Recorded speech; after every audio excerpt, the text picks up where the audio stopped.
Hello friends. मैं आपके साथ बात कर रहा हूँ इस वीडियो के अंदर HDFC लिमिटेड के बारे में। उसके रिजल्ट आज जो है दोपहर के अंदर करीबन 3 बजे के आसपास जो है रिजल्ट उन्होंने पेश किए और रिजल्ट किस तरीके के रहे उसका जो कंक्लूसिव एविडेंस है वो आपके सामने अभी पेश हो जाएगा। और दूसरी बात मैं आपके साथ जो करूँगा वो ये करूँगा कि उसके शेयर प्राइस की मूवमेंट है या रिजल्ट का कंक्लूजन है वो वीडियो के दौरान भी मैं करता रहूँगा और एंड में भी आपसे बात करूँगा। तो देखिएगा HDFC लिमिटेड जो है वास्तव में होल्डिंग कंपनी है कुछ ऐसे बिजनेसेस की जो कि काफ़ी लाइमलाइट में बिजनेस रहते हैं, काफ़ी बेहतरीन बिजनेस है, जैसे HDFC AMC या HDFC का जो लाइफ इंश्योरेंस बिजनेस है वो, और इसी तरीके से HDFC का जनरल इंश्योरेंस बिजनेस है। और एक एसोसिएट्स कंपनी है, मोर देन 20% होल्डिंग जो है इसके पास HDFC बैंक की भी है। तो कुल मिला के जो पूरा ग्रुप है उस ग्रुप के अंदर जो फ्लैगशिप कंपनी है वो वास्तव में HDFC लिमिटेड है। तो HDFC लिमिटेड का जो शेयर है अभी वो 1516 रुपये पे, कल जब फ्राइडे को सेशन क्लोज हुआ तो 1516 रुपये पे जो है वो क्लोज हुआ और ये अपने 52 वीक लो से केवल और केवल जो है 30 रुपये दूर है। तो अगर आप देखेंगे तो 30 से 35 रुपये की जो दूरी है ये अपने शेयर प्राइस के जो 52 वीक लो है उससे है। अब इसके जो रिजल्ट थे, मैं आपको रिजल्ट पेश करने से पहले एक बात बताऊंगा, कुछ जनरल बातें। जैसे कि आज जब हम इसके रिजल्ट देखने लगे BSE की साइट पे तो जनरली जो पेपर्स थे वो स्कैन करके डाल रखे थे और जनरली जो प्रिंटेड मटेरियल है या जो क्लीन मटेरियल होता है वो नहीं था। तो आप भी जो स्क्रीन पे देखेंगे तो वो उसी मटेरियल की जो है कॉपी है। तो जनरली कैम स्कैनर से जो है वो स्कैन करके जो है रिपोर्ट दे रखी थी और बाद में उन्होंने कोई गलत पेपर भी जो है जो एक पेपर कम डाला था उसका बाद में उन्होंने खेद व्यक्त करते वो पेपर भी जो ठीक कर दिया। तो सिंपल सी बात यह है कि जो ये ऐसा शेयर है जो मार्केट की जो है दशा और दिशा दोनों निर्धारित करने का दम रखता है। तो इसके जो रिजल्ट है आपके लिए सुनने के लिए बहुत ही ज़्यादा जरूरी है और इसीलिए मैं आपके साथ बात कर रहा हूँ पहले स्टैंड अलोन फाइनेंशियल स्टेटमेंट की। लेकिन स्टैंड अलोन फाइनेंशियल स्टेटमेंट को एनालिसिस करने से पहले एक बात मैं आपको बताता हूँ कि इन्होंने जो है अपनी एक सब्सिडरी कंपनी गृह फाइनेंस, यानी कि जो गृह फाइनेंस सॉरी एक एसोसिएट कंपनी जो गृह फाइनेंस थी उस कंपनी का मर्जर जो है बंधन बैंक के साथ करा दिया। वो बंधन बैंक को जो है इन्होंने सेल की थी और उस पर जो इनको करीबन 9,000 करोड़ रुपए का गेन आया था और वो गेन आया था दिसंबर वाले क्वार्टर के अंदर। तो ध्यान रखिएगा कि जो दिसंबर के क्वार्टर में जो भी इनकम आप देखेंगे उसमें से 9,019 करोड़ जो है माइनस कर दीजिएगा, तब आपको एक्चुअल परफॉर्मेंस आपको पता चलेगी। तो देखिएगा यहाँ पर ये जो परफॉर्मेंस है अगर मैं आपके साथ बात करूँ इसके अंदर, तो अभी जो हम सारी बात करते हुए इस चीज़ का निष्कर्ष निकालेंगे कि रिजल्ट किस तरीके के रहे। तो आप लोग जानते हैं कि करीबन 15 दिन का जो पीरियड था वो डिस्टर्ब्ड पीरियड था और उसके जो असर है वो इस बैलेंस शीट के ऊपर भी आपको और फाइनेंशियल स्टेटमेंट पे दिखेगा। तो देखिएगा मैं इसको ईयर ऑन ईयर पे भी अगर कंपेयर करूँ तो ईयर ऑन ईयर के मुकाबले में जो नेट इंटरेस्ट इनकम है वो करीबन 9% बढ़ती हुई नजर आई। और इसी तरीके से अगर पिछले क्वार्टर से भी अगर हम बात करें तो केवल 2% की इंटरेस्ट इनकम बढ़ते हुए आई। तो इसका मतलब है म्यूटेड परफॉर्मेंस। हालांकि इस क्वार्टर के अंदर काफ़ी ज़्यादा उम्मीदें होती हैं इंटरेस्ट इनकम बढ़ने की। डिविडेंड की इनकम जो है मोर और लेस जो है यहाँ पर इंपॉर्टेंट होती है, तो लेकिन इस बार डिविडेंड इनकम आई नहीं। और डिविडेंड इनकम ना आने का मेन रीज़न आप समझते हैं कि जो सब्सिडरी बैंक्स हैं तो उसने डिविडेंड डिक्लेयर नहीं किया है, क्योंकि जो है RBI ने जो रिकमेंडेशंस की थी तो उसके हिसाब से इनको डिविडेंड इनकम भी यहाँ पे रिकॉग्नाइज नहीं हुई है। उसी तरीके से surplus from deployment in cash and management schemes, तो जो एक्स्ट्रा पैसा ये जो म्यूचुअल फंड में डालते हैं उसके ऊपर जो इनकम आती है इंटरेस्ट की वो 241 करोड़ की है। रेंटल इनकम 21 करोड़ है, मोर और लेस एक जैसी है। फीस एंड कमीशन इनकम जो है इस क्वार्टर के अंदर अगर हम बात करें तो पिछले क्वार्टर से कम आई है, तो पिछले क्वार्टर से करीबन 11% जो फीस कम आई है इस बार। Net gain on fair value change, तो फेयर वैल्यू चेंज जो है इन्वेस्टमेंट की वैल्यू को चेंज करने से यहाँ पे जो इनको गेन आया है स्टैंड अलोन फाइनेंशियल स्टेटमेंट है 427.58 है। तो 427.58 जो इनको गेन आया है वो गेन आप समझिए आइएगा कि ये जो इनकी इन्वेस्टमेंट की वैल्यू है वो जो इस बार बढ़ी है उसका गेन है यहाँ पे। उसके बाद जो एसोसिएट्स का मर्जर था उसकी वजह से 9,000 करोड़ का गेन आया है। तो ये पिछले क्वार्टर के अंदर यानी कि जो हमारा दिसंबर क्वार्टर था उससे 9,000 निकाल दीजिएगा तो वो करीबन 11,000 करोड़ बच जाएगा। तो 11,000 करोड़ से अगर टोटल इनकम देखें तो 11,975 हुई है। तो यहाँ पर डी ग्रोथ देखने के लिए मिली है और ये डी ग्रोथ जो है ये करीबन 8% के आसपास की है। तो ये जो डी ग्रोथ 8% की है ये आपको साफ साफ दिख रही है कि यहाँ पे 8% जो है बिजनेस जो है कर्टेल हुआ है, छोटा हुआ है। तो सिंपल सी बात यहाँ है कि यहाँ पर रेवेन्यू फ्रंट के ऊपर जो है स्टैंड अलोन फाइनेंशियल स्टेटमेंट में, यानी कि जिसके अंदर इसकी ग्रुप कंपनीज नहीं इंक्लूड है, वहाँ पर अगर हम बात करें और खर्चे की बात करें तो खर्चे पर हम टोटलिटी में देख ले तो खर्चे जो है पिछले क्वार्टर के मुकाबले में आप देखिएगा तो करीबन 15 से 16% बढ़ते हुए नजर आए हैं, और पिछले जो दिसंबर क्वार्टर था उसके मुकाबले में करीबन 10% से ज़्यादा जो है घटते हुए नजर आए हैं। प्रॉफिट बिफोर टैक्स देखिएगा तो 2692 के आए हैं, जो कि पिछले क्वार्टर में 9142 के थे। तो मैं आपको कहता हूँ इसको मत देखिएगा, दिसंबर क्वार्टर उसमें 9000 करोड़ तो जो है गृह फाइनेंस के जो मर्जर का गेन था वो इंक्लूड था, तो 3690 थे। तो उसके मुकाबले में देखिए अगर पिछले साल के मुकाबले में भी जो प्रॉफिट्स हैं वो घटते हुए नजर आए हैं, और पिछले ईयर ऑन ईयर बेसिस पर अगर हम बात करें तो प्रॉफिट जो है करीबन 30% जो है प्रॉफिट बिफोर टैक्स कम होते हुए नजर आए हैं। अब यहाँ पे जो करंट टैक्स है, और ध्यान रखिएगा इस पीरियड में टैक्स का बेनिफिट भी है, क्योंकि यहाँ पर जो है टैक्स के रेट कम हो गए हैं, जो पिछले साल टैक्स के रेट ज़्यादा थे, तो यहाँ पे टैक्स का बेनिफिट आया तो टैक्स भी कम हो गया। लेकिन फिर जो टोटल टैक्स के एक्सपेंसेस हैं वो देखिएगा पिछले साल के मुकाबले में लगभग आधे हैं, और वो आधे तो नहीं कहूँगा लेकिन 80% कम है, लेकिन उसके बावजूद भी जो नेट प्रॉफिट है वो घटता हुआ नजर आया है। तो सीधी सी बात ये कि बिजनेस के अंदर साफ साफ दिख रहा है कि डी ग्रोथ है। इसके अलावा जो अदर कंप्रीहेंसिव इनकम के अंदर जो पिछले बार लॉस था 3869 का, वो लॉस है 6.6012 का।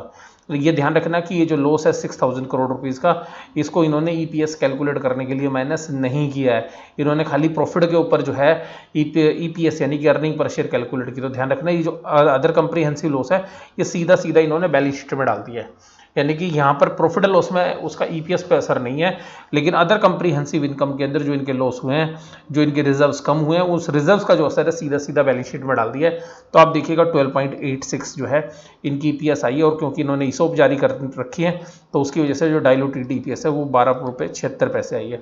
लेकिन अगर आप साल भर में देखेंगे तो 102 रुपये की ईपीएस आई है, लेकिन आप ध्यान रखिएगा 102 रुपये की ईपीएस के अंदर आपको जो गृह फाइनेंस है उसका प्रॉफिट भी इंक्लूड है। तो गृह फाइनेंस का जो ईपीएस है अगर वो हटा देंगे आप, तो यहाँ पर ध्यान समझिएगा कि ये जो ईपीएस है आपको कम नजर आएगी, और ये करीबन 90 रुपये और 80 और 90 रुपये के बीच में नजर आएगी। तो सिंपल सी बात है, तो एक बहुत बड़ा जो प्रॉफिट है इनको गृह फाइनेंस को सेल करने से जो मिला है, उसकी वजह से जो बैलेंस शीट है वो जो प्रॉफिट एंड लॉस है उसके अंदर आपको ईपीएस ज़्यादा दिख रही है। तो पिछले साल के 56 रुपये के मुकाबले में 102 रुपये की ईपीएस जो है वो कंपेरेबल नहीं है due to the gain of Griha finance. अब बात करते हैं हम कंसोलिडेटेड फाइनेंशियल स्टेटमेंट में, जिनमें इनकी सारी ग्रुप कंपनीज भी इंक्लूड है। तो यहाँ पर जो है साफ साफ पिक्चर जो है देखने के लिए ज़्यादा अच्छे से मिलेगी। हालांकि यहाँ पर भी जो गृह फाइनेंस है उसका जो गेन है उसको हम यहाँ पे हटा देंगे। तो सिंपल सी बात यहाँ पर ध्यान से समझिएगा। तो यहाँ पे पिछले साल जो 10,786 करोड़ की इंटरेस्ट इनकम आती थी वो 11,390, तो यहाँ पे ग्रोथ दिख रही है, यानी कि सब्सिडरीज के साथ जो है इन्होंने अच्छा किया है। उसके बाद पिछले साल के जो दिसंबर क्वार्टर था उससे भी आप जो है अगर क्वार्टर ऑन क्वार्टर भी करेंगे तो यहाँ पे इंप्रूव करते हुए नजर आए हैं। पूरे बिजनेस के अंदर अगर आप यहाँ पे देखेंगे तो एक जो मैं आप सबसे ज़्यादा आपकी जो है नज़र डालूंगा जिस पॉइंट के ऊपर, आपको देखिएगा मोर और लेस सारे आइटम सेम जैसे हैं, लेकिन जो लाइफ इंश्योरेंस बिजनेस है, जो लाइफ इंश्योरेंस बिजनेस है उसके अंदर जो पॉलिसी होल्डर्स का फंड है, यानी कि जहां पे नेट रेवेन्यू जो रिकॉग्नाइज करते हैं, तो जो लाइफ इंश्योरेंस का बिजनेस है उसकी जो कंप्यूटेशन है that is very very difficult and very very complicated है। तो ध्यान रखिएगा वहां पर जो इनका जो रेवेन्यू का लॉस हुआ है, प्रीमियम्स तो इनके बड़े हैं, देखिएगा प्रीमियम इनकम तो बड़ी है जो पॉलिसी होल्डर से मिला है 20 से 25%, लेकिन वहां पे जो वैल्यूएशंस के जो लॉस हुए हैं, जो रिस्क इनके बड़े हैं उन बिजनेसेस के अंदर, वहां पर 11,510 करोड़ का जो है लॉस है। तो सिंपल सी बात है कि पूरा का पूरा जो लाइफ इंश्योरेंस का बिजनेस है उसमें जो प्रॉफिट है वो इस क्वार्टर के अंदर खत्म होता हुआ नजर आया। तो प्रॉफिट को साफ कर दिया इस बार के ये जो नेट गेन और लॉस, यहाँ पे हालांकि लॉस है कि लॉस की जो एडजस्टमेंट है जो पॉलिसी होल्डर्स के साथ हुई है, इसी तरीके से हालांकि वहाँ पे जो इंटरेस्ट इनकम है नॉन लाइफ इंश्योरेंस बिजनेस में, जो जनरल इंश्योरेंस बिजनेस है वहाँ से काफ़ी अच्छी इनकम इनके पास आई है 4153 करोड़ की। तो जो जनरल इंश्योरेंस बिजनेस है उसने काफ़ी बेहतरीन परफॉर्मेंस यहाँ पे दी है। और टोटल रेवेन्यू के अंदर बात करेंगे तो जिसकी वजह से जो पिछले साल 28,000 करोड़ के रेवेन्यू थे वो घटकर 16,600 करोड़ के यहाँ पे नजर आ रहे हैं। तो सिंपल सी बात है, तो ये जो रेवेन्यूज है ये आप देखेंगे तो करीबन 40% के जो है डिक्लाइन नजर आ रहा है, और उसका मेन रीजन ये है कि जो जनरल इंश्योरेंस बिजनेस के अंदर इनकी एडजस्टमेंट हुई है फेयर वैल्यू की पॉलिसी होल्डर्स अकाउंट के अंदर, उसकी वजह से जो है ये लॉस है। अब यहाँ पर बात करें तो टोटल एक्सपेंसेस की, तो जो क्योंकि इनकम घटी है तो एक्सपेंसेस भी यहाँ पे घटते हुए नजर आ रहे हैं। तो जो 24,801 करोड़ के थे तो वहाँ पे 13,000 के। दूसरी बात यहाँ पे लॉस करेंगे, जो एक्सपेक्टेड क्रेडिट लॉस है, क्योंकि जो लॉस है मैंने वहाँ पे स्टैंड अलोन में बात नहीं की, कंसोलिडेटेड में बात कर रहा हूँ। जो 1309 करोड़ रुपए के जो है प्रोविजंस इस बार है, जो दिसंबर क्वार्टर में 2998 थे और उस बार 519 है। अब ये जो 1309 के जो प्रोविजंस हैं ये कम हुए हैं, इसका रीज़न जो है ढूंढना पड़ेगा, क्योंकि यहाँ पे प्रॉब्लम्स बढ़ी हैं लेकिन यहाँ पे जो प्रोविजंस हैं वो कम होते हुए नजर आए हैं, और जिसकी वजह से यहाँ पे देखना पड़ेगा कि प्रोविजंस कम होने के कारण क्या है, जो कि फाइनेंशियल स्टेटमेंट में मेंशन नहीं किए हुए हैं।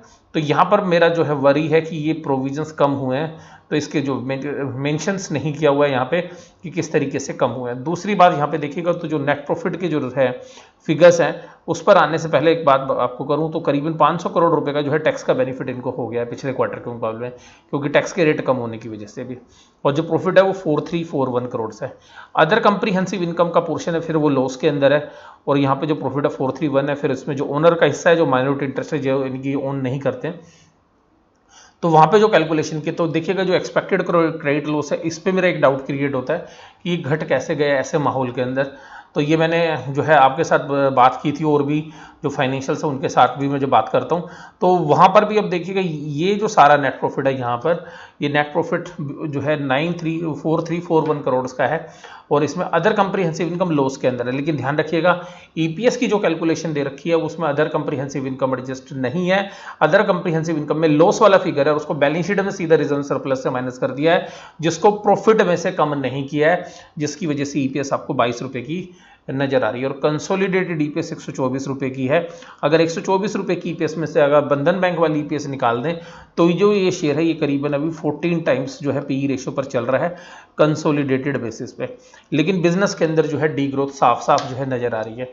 और देखिएगा मेरे जो कंसर्न्स हैं वो दूसरे हैं, और मेरे जो कंसर्न दूसरे हैं मैं उसका रीज़न आपको बताता हूँ कि मेरे कंसर्न क्या है। मेरे कंसर्न ये है कि बिजनेस में ये जो प्रॉफिट्स हैं ये ठीक है, गुड एंड वेल है, लेकिन ये जिस तरीके की कंपनी रही है पिछले 5 साल के दौरान, जब हम इस कंपनी को देखते थे, जिस तरीके की जो ग्रोथ डिलीवर करती थी, जिस तरीके से इसकी परफॉर्मेंस आती थी, वो इस बार मिसिंग है। और इस बार इसकी जो ग्रोथ वाली जो ट्रेजेडिटी है उसके अंदर ये जो है मिस करते हुए नजर आए हैं। तो जो ग्रोथ वाला फीचर्स है वो बिजनेस में से जो है खत्म होता हुआ है, जिसकी वजह से बहुत बड़े इन्वेस्टर जो इस शेयर्स को ओन करते हैं। तो मुझे यहाँ पर जो कंसर्न है वो करंट प्राइस पर कोई कंसर्न नहीं है कि करंट प्राइस महंगा है शेयर का, नो डाउट उसमें कोई दिक्कत नहीं है। लेकिन जो यहाँ पे ग्रोथ की फिगर जो घटती हुई नजर आई है उसकी वजह से मुझे ऐसा लग रहा है कि जो मार्केट पार्टिसिपेंट्स हैं कल कहीं इस शेयर की पिटाई ना कर दें। और सिंपल सी बात यह है कि तो जो रिजल्ट है वो म्यूटेड से पॉजिटिव ग्रोथ के साथ है, लेकिन क्योंकि इस तरीके की कंपनी से कम 10% की ग्रोथ की उम्मीद की जाती है, जो कि इस बार जो है मिसिंग है। और सिंपल सी बात यह है कि जो अदर कंप्रीहेंसिव इनकम के अंदर जो लॉस वाली फिगर है वो भी जो है कॉज ऑफ कंसर्न है, कि वो अदर कंप्रीहेंसिव इनकम के अंदर जनरली इनके पास इनकम्स आती हैं जो इस बार लॉस में है, या लॉस भी होते हैं तो बड़े माइनर से होते हैं, तो जो कि इस बार एक हैवी अमाउंट में लॉस है और उसका ईपीएस के ऊपर इंपैक्ट आया नहीं है। तो जो एक्सपर्ट्स लोग हैं, जो बड़े इन्वेस्टर्स हैं, वो इस बात को जरूर से जरूर ध्यान रखेंगे, और शायद मुझे ऐसा लगता है कि इसे शेयर्स की कल पिटाई होती हुई नजर आए। लेकिन क्योंकि इसको बहुत बड़े इन्वेस्टर्स ओन करते हैं तो तुरंत पिटाई ना आए, लेकिन धीरे धीरे करके जो है शेयर्स आने वाले समय के अंदर, जो महीने 2 महीने के अंदर, आप इसको देखिए डाउन की तरफ ही जाता हुआ देखेंगे, ऐसा मुझे लगता है पर्सनली। और जो हालत है, क्योंकि उसको 1.5 महीने की हालत खराब रही है, उसके बाद आरबीआई ने मोरेटोरियम पीरियड्स और आगे बढ़ा दिया है, तो इन सब फिगर्स के साथ ये पूरा एनबीएफसी स्पेस जो है पेन के अंदर है। हालांकि इस शेयर्स के अंदर गिरावट अभी कम हुई है, अगर अपने 52 वीक हाई से भी बात करें तो ये इसके अंदर जो है करेक्शन ज़्यादा नहीं हुई है। तो मार्केट जो है यहाँ पर एक तो प्रोविजंस के फिगर कम है, तो उसके जो है पूरा डिटेल इन्वेस्टिगेशन जो है वास्तव में जो रिसर्च एनालिसिस्ट है वो करेंगे। और दूसरी बात जो है यहाँ पर कि जो अदर कंप्रीहेंसिव इनकम को कंपोनेंट के अंदर जो लॉस है जो सीधा बैलेंस शीट की वैल्यू को कम कर रहा है, वो देखने वाली बात है। उसके बाद अगर सेगमेंट रेवेन्यू की बात करें तो सेगमेंट रेवेन्यू जो है अपने फ्रंट पर अगर हम बात करें तो जो सेगमेंट रेवेन्यू जो लोन वाला बिजनेस है, इनका खुद का बिजनेस है, उसमें अच्छी ग्रोथ है, कोई डाउट नहीं है उसके अंदर। उसके बाद जो लाइफ इंश्योरेंस बिजनेस है, अगर मैं ईयर ऑन ईयर बात करूं तो लाइफ इंश्योरेंस के अंदर इनका लॉस है। तो लाइफ इंश्योरेंस में मैंने पीछे भी बात की थी कि इनके पूरे प्रॉफिट को बिगाड़ने में बहुत बड़ा रोल रहा है। और रेवेन्यू जनरल इंश्योरेंस के अंदर 4398 और असेट्स मैनेजमेंट के अंदर। और इसी तरीके से अगर इनके रिजल्ट्स के बारे में बात करें तो क्योंकि देखिएगा जनरल लाइफ इंश्योरेंस के अंदर कुछ अलग तरीके से एडजस्टमेंट होती है, रेवेन्यू लॉस होते हुए भी प्रॉफिट निकल आते हैं।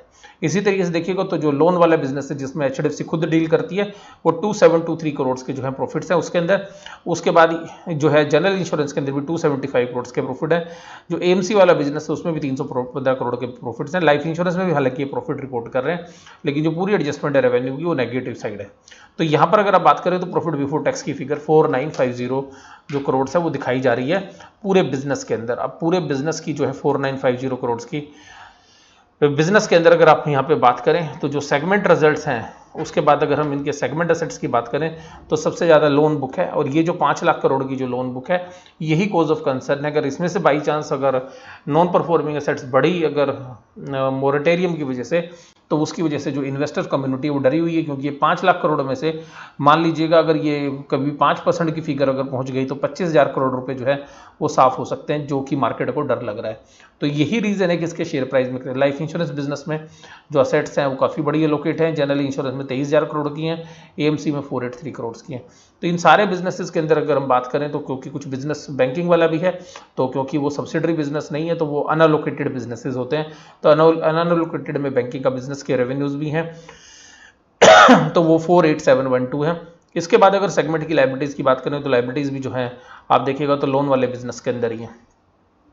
तो यहाँ पर कुल मिलाकर जो रिजल्ट्स हैं वो ऐसे लग रहे हैं देखने के लिए कि जो पोजीशन है बिजनेस की उसके अंदर एक डी ग्रोथ जो है और एक जो कॉज ऑफ कंसर्न है फ्यूचर का जो डर है वो यहाँ पर रिजल्ट्स के अंदर जो है झलक रहा है। इसी तरीके से अगर हम इनकी प्रेजेंटेशन की भी बात करें जो, तो इन्होंने देखिए अपने जो प्रॉफिट्स है उसमें लिखा भी हुआ है कि 11% की इंडिविजुअल लोन में नेट इंटरेस्ट मार्जिन 3.4 है, जबकि बैंकिंग बिजनेस में यह थोड़ा ज़्यादा रहता है अगर आप लोग जानते भी हैं, तो क्योंकि एनबीएफसी बिजनेस है तो 3.4% का बिजनेस रहा। इसी के अलावा जो है 21 रुपये का डिविडेंड जो है कंपनी ने दिया है। ये मैंने कल आपको बोला था कि 17.5 रुपये का डिविडेंड है कंपनी पे कर रही है, तो अगर कांस्टेंट भी पे करेगी तो जो है 19-20 रुपये कम से कम करने चाहिए। तो 20% का डिविडेंड डिस्ट्रीब्यूशन टैक्स अगर हटा दें तो 17.5 का 20% अगर आप निकालेंगे तो 3.5 रुपये। तो जो 3.5 रुपये क्योंकि अब शेयर होल्डर को टैक्स देना है तो 17.5 में 3.5 रुपये जोड़ के 21 रुपये का जो डिविडेंड है जो कंपनी ने जो है दिया है। तो सिंपल सी बात है, तो शेयर होल्डर के हाथ में तो वही डिविडेंड आ रहा है क्योंकि 20% पहले कंपनी पे कर रही थी। तो कंसोलिडेटेड जो प्रॉफिट्स हैं आफ्टर टैक्स है वो 22,821 है। लेकिन इस बात में आप ध्यान रखिएगा कि बहुत बड़ा प्रॉफिट जो है बंधन बैंक वाला बिजनेस का है, अगर उस प्रॉफिट को हटा देंगे तो प्रॉफिट आपको थोड़े से कम नजर आएंगे। तो करीबन 9,000 करोड़ का तो वहाँ पे गेन था।